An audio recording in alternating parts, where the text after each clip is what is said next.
২০২৪ সালের জুলাই অভ্যুত্থানের শেষ পর্যায়ে আওয়ামী লীগ নেতৃত্বাধীন সরকারের ভেতরে তীব্র বিশৃঙ্খলা দেখা দেয়। তৎকালীন প্রধানমন্ত্রী শেখ হাসিনার নির্দেশ নিয়েও শুরু হয় মতবিরোধ।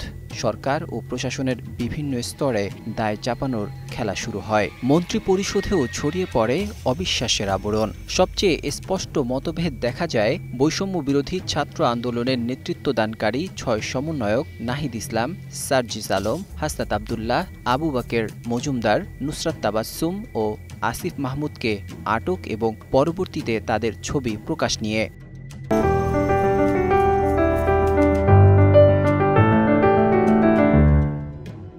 জানা যায়, ঢাকা মহানগর গোয়েন্দা পুলিশের প্রধান হারুনুর রশিদ, যিনি হাউন আঙ্কেল নামেও পরিচিত, তাদের আটক করে চাউমিন খাওয়ানোর পর ছবি তোলে ও তা প্রকাশ করে। এই ঘটনাকে কেন্দ্র করে আওয়ামী লীগের সাধারণ সম্পাদক ও তৎকালীন সেতুমন্ত্রী ওবায়দুল কাদের এবং ডিবি প্রধান হারুনুর রশিদের মধ্যে এক টেলিফোনের কথোপকথন ফাঁস হয়, যা সরকারের ভেতরের দ্বন্দ্বকে প্রকাশ্যে আনে।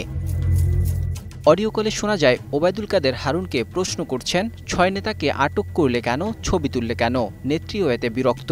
জবাবে হারুন বলেন, তিনি স্বরাষ্ট্রমন্ত্রী আসাদুজ্জামান খান কামাল, পুলিশের আইজিপি ও এসবি প্রধানের নির্দেশেই কাজটি করেছেন। তার দাবি, চাউমিন খাওয়ানো এবং ছবি প্রকাশের সিদ্ধান্ত হোম মিনিস্টার ও আইজিপির বৈঠকে নেওয়া হয়েছে।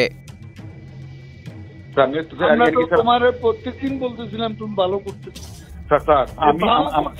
আবার খাওয়াই ওই ছবি কেন? না না, এ খাওয়ার ডিসিশনটা কে দিয়েছে স্যার? আমার স্বরাষ্ট্রমন্ত্রী, আমার এসবির চিফ, এরা দিয়েছে খাওয়ানোর জন্য। তারা নির্দেশ দিলে তোমাকে ছবি তুলে বাইরে পাঠাতে। জি স্যার, জি স্যার, ছবি তোলা প্লাস হলো বিবৃতিটা প্রকাশ। ছবিটা নিজের কাছে রাখিয়ে দিতে। না না, ওনারা তো বলছে প্রকাশ করার জন্য স্যার। মনির স্যার এসবি চিফ স্যার জিজ্ঞাসা করেন স্যার, মনির স্যার বলছে কিনা।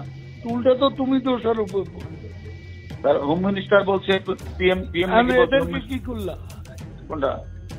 ওই ৬ জন তো স্যার, এটা স্যার প্রতিদিন স্বরাষ্ট্রমন্ত্রীর বাসায় মিটিং হয়, প্রতিদিন স্বরাষ্ট্রমন্ত্রীর বাসায় মিটিং। স্বরাষ্ট্রমন্ত্রী থেকে যা নির্দেশ দেয় সেটা আমি করি, যা নির্দেশ সেটা আমি করি। আমি বলছি যে ওই তুমি যাদেরকে ওখানে হেফাজতে রাখছো তাদের ফেট কি? স্যার, এটা তো স্বরাষ্ট্রমন্ত্রী তার ওইখানে মিটিং এর সিদ্ধান্ত তাদের তাই করে, এটা করতেছি না তো স্যার। এরা ওখানেই আছে, এখানেই আছে স্যার। ওনারা যা বলবে সেটাই হবে স্যার। এখন আমি যেটা বলি স্যার, এখন স্বরাষ্ট্রমন্ত্রী আমারে কমিশনারে বলে দিচ্ছে আমার বদলি করা লাগে, আমি আমার বদলি করে দিচ্ছি স্যার। আমার অপরাধটা কি স্যার? আমার অপরাধ কি স্যার? ও তো নেত্রীদের নির্দেশ দিচ্ছে, সেখানে তো you are not defending you. সেও তো এমন ভাব দেখাচ্ছে যে তুমি এখানে পিএম কে একটা কথা বুঝাই বলেন যে তুমি নিজেই করো, নিজে করো। আমি স্যার, আমরা যা করছি স্বরাষ্ট্রমন্ত্রী আইজিপি নির্দেশই করছে, এর বাইরে এক বিন্দু করে আপনি প্রমাণ নিয়ে। তারা তো এটা এখন স্বীকার করছে না, স্বীকার করেন না, স্বীকার আমরা জিজ্ঞাসাবাদ করেন, স্বীকার করে কিনা জিজ্ঞাসাবাদ করেন। তবে ওবায়দুল কাদের তার এই ব্যাখ্যা মেনে নেননি। তিনি দাবি করেন, শেখ হাসিনা এই ঘটনায় স্পষ্ট বিরক্তি প্রকাশ করেছিলেন এবং তার নির্দেশের পরে হারুনুর রশিদকে বদলি করা হয়। কথোপকথনের এক পর্যায়ে হারুন বলেন, আমার অপরাধ কি স্যার? আমি তো স্বরাষ্ট্রমন্ত্রীর নির্দেশেই কাজ করেছি।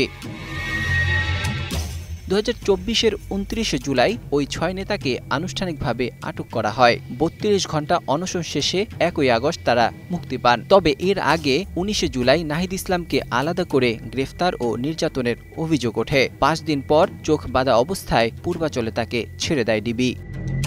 এই ঘটনাই জুলাই আন্দোলনকে আরও তীব্র করে তোলে এবং সরকারের পতনের পথকে দ্রুততর করে, যা পরবর্তীতে ইতিহাসে জুলাই অভ্যুত্থানের টার্নিং পয়েন্ট হিসেবে চিহ্নিত করা হয়। Desk report, ২১ television.